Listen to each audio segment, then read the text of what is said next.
Okay, so I am here interviewing Dr. Lillian Wong from the University of Hong Kong. She was our featured presenter at the CODISOL 2013 International Conference at 2:30, and she was talking about technology and learner autonomy. Yes, thank you. Yeah. And she wrote this book. Yes, yes, just published this year. Excellent. Excellent. Okay, so I took some notes during your presentation, and I have questions. Yes. Some of them are softball questions, some of them are hardball questions. Right. Okay. Good times.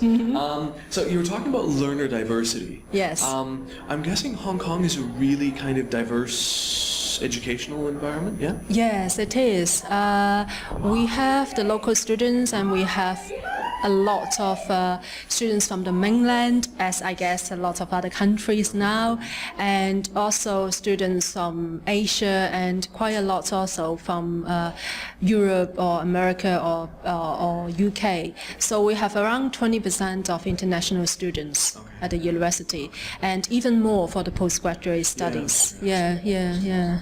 Okay, so is this going up? Is this holding steady, or more and more and more? Holding quite steadily, and that's actually what the university would like to keep, around 20% to 20-something% of international students population. Yeah. Okay.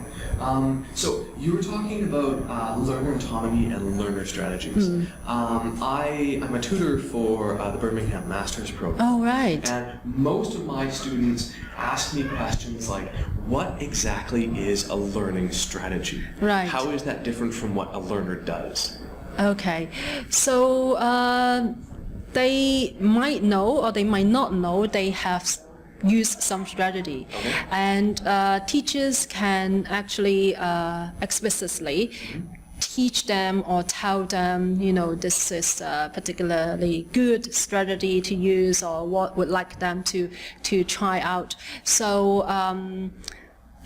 that means students might not know, but actually they might be using some strategies. Okay. And for example, for reading or for writing, and there are different types of learners, and so there might be different strategies that might be more suitable for certain kind of learners. And a paper that I published with David Noonan 2 years ago in System actually is about good language learners, and we look at some strategies that good language learners that they particularly use in their learning.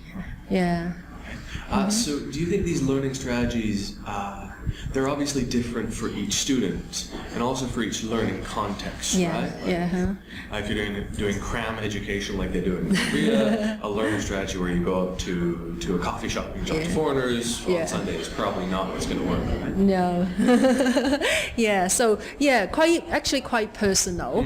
But as I mentioned a bit earlier, teachers can, if they see that certain strategies that they think maybe would be good for the students, for this kind of the students to try, they could teach them.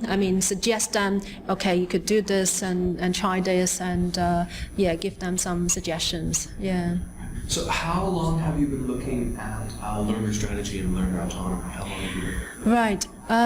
For about 4 or 5 years, particularly, which I did various projects on it. The one that I just mentioned, we spent 3 years looking at university students at Hong Kong University, from different faculties, different disciplines, and students with different language levels and skills, and looking at how they learn English in class and outside of the class, and then come up with some conclusions about the good language learners, so what strategies that they use to help them in learning English.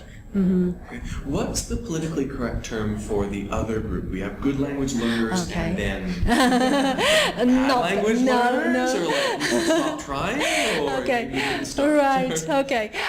We actually call them less effective language learners. Yeah, in that article that I just mentioned. Yeah. One of my friends is working in public schools in Busan. He's working at the lowest level public school Right. in the city.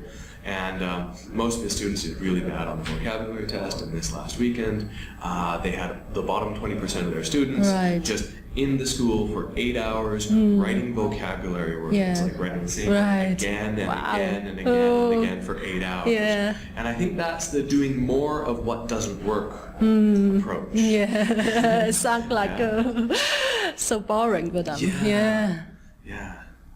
Yes. I think as teachers we should give them, as I mentioned in my talk, opportunities to explore and find out ways for them to be more independent in their learning. They are capable to do that no matter what levels, and teachers provide them with some guidance, resources, or maybe some tasks so as to guide them to go to certain direction that they can explore more. And if they find it interesting and they know some opportunities there, they would be able to find their own way. And that's really we should be aiming at, to support them to be more independent in their own learning. Yeah. And the last question. Right. Second last question. You mentioned that a good language learner is somebody that is critically reflective. Can you apply this label to any middle school boy in the world? Like, I don't know very many young learners who are critically reflective. Is this just language that we can use when we're looking at adults, or how do we encourage our younger learners to be critically reflective?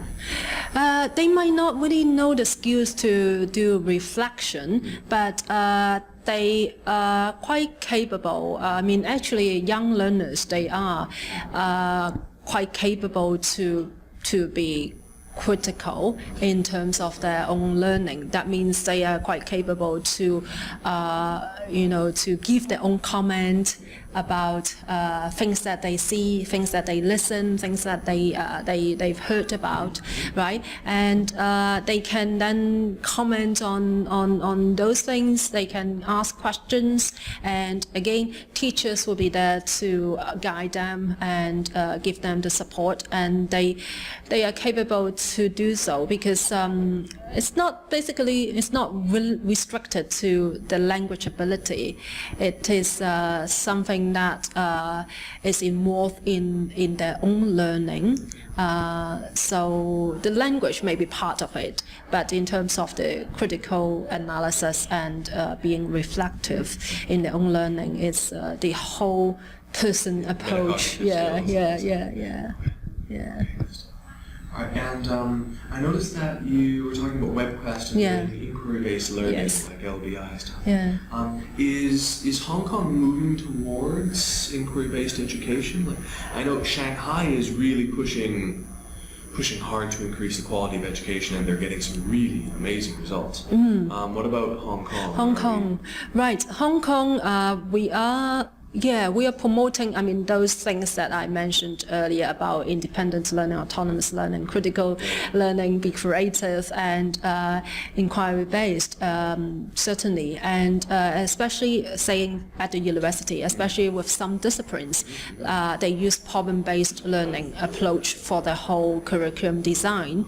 And so certainly this is one of the aspects that we try to build in and encourage students in the curriculum. Yeah. Right. Okay. You deserve that coffee. Okay. Thank you so much. Yeah, thank you very much. Yeah, thank you. Yeah, I really enjoyed it.